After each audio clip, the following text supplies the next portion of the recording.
நாடாளுமன்றத்தினுடைய மழைக்கால கூட்டத்தொடர் ஜூலை 20ஆம் தேதி துவங்கி ஆகஸ்ட் 13ஆம் தேதி வரைக்கும் நடைபெறுவதாக அறிவிக்கப்பட்டது. இதில் 20ஆம் தேதி நாடாளுமன்ற கூட்டத்தொடர் துவங்கிய நாளில் ஏற்கனவே நீட் தேர்வை எதிர்த்து வினாத்தாள் கசிவு அதற்கு பொறுப்பேற்று கல்வி அமைச்சர் தர்மேந்திர பிரதான் ராஜினாமா செய்ய வேண்டும் என்று வலியுறுத்தி சிஜேபி சார்பாக அறிவிக்கப்பட்டிருந்த நாடாளுமன்றம் நோக்கிய அந்த பேரணி அறிவிக்கப்பட்டதை ஒட்டி நாடாளுமன்றத்துக்குள்ளேயும் அது பிரதிபலித்தது. இந்த போராட்டத்தை என்னுடைய கோரிக்கைகள் நிறைவேற்றப்பட வேண்டும் என்பதற்காக நாடாளுமன்ற உறுப்பினர்கள் போராட்டத்தை நடத்தினோம்.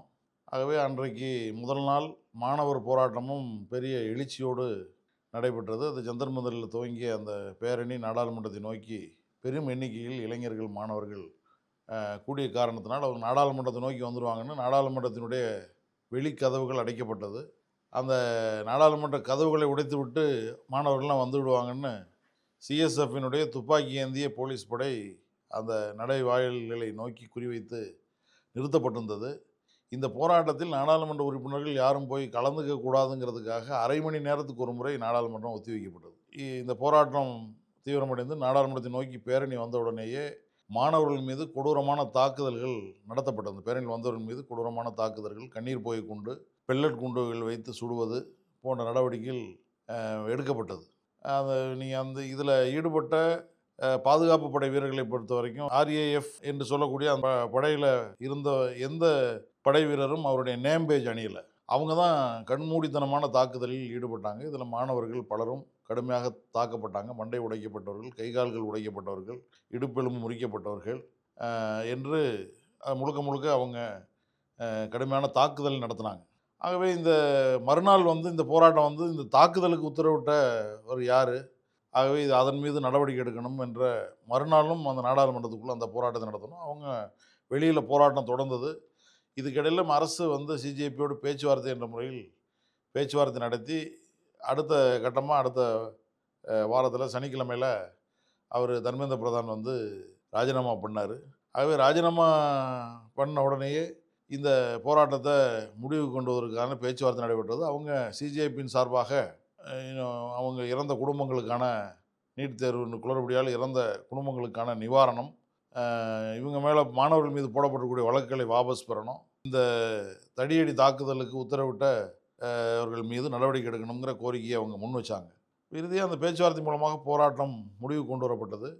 இருந்தாலும் நாடாளுமன்றத்துக்குள்ளே தினசரி இந்த ஒரு அத்துமீறிய தாக்குதல், மாணவர்கள் மீது போராட்டத்தின் மீது ஒரு அத்துமீறிய தாக்குதல், அது உள்துறை அமைச்சர் அதுக்கு பதிலளிக்க வேண்டும் என்று நாடாளுமன்றத்தில் தோன்றி பதிலளிக்க வேண்டும் என்று எதிர்க்கட்சிகள் சார்பாக வலியுறுத்தப்பட்டது.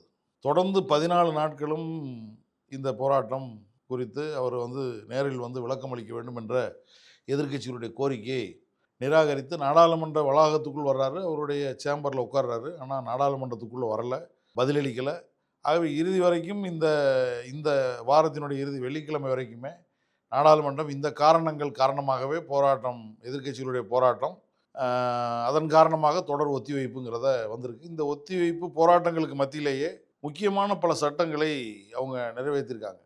ஒன்று நீட் தேர்வு குறித்து விவாதம், அது மட்டும்தான் அனைவருடைய பங்கேற்போடு 10 மணி நேர விவாதம் என்பது அனுமதிக்கப்பட்டு அந்த விவாதம் நடைபெற்றது. 2 நாட்கள் அந்த விவாதம் நடைபெற்றது. மீதி இருக்கக்கூடிய நாட்கள் எல்லாத்துலேயுமே அவங்க முக்கியமான சில சட்டங்களை எல்லாம் நிறைவேற்றிருக்காங்க. அதில் குறிப்பாக அந்த வந்தே மாதரம் சம்பந்தமான சட்டம், தேசிய மாண்புகள் சட்ட திருத்தம் மசோதா, இந்த மசோதா பார்த்திங்கன்னா 2 பேர் எதிர்த்து ஒருத்தர் பேசுனாங்க, ஆதரித்து ஒருத்தர் பேசுனாங்க. அந்த சட்டத்தை நிறைவேற்றிட்டாங்க. அடுத்து உச்சநீதிமன்ற நீதிபதிகளுடைய எண்ணிக்கை திருத்த மசோதா, அது ஒரு ஆர்டினன்ஸ், அந்த மசோதாவும் விவாதமின்றி ஏற்கப்பட்டது.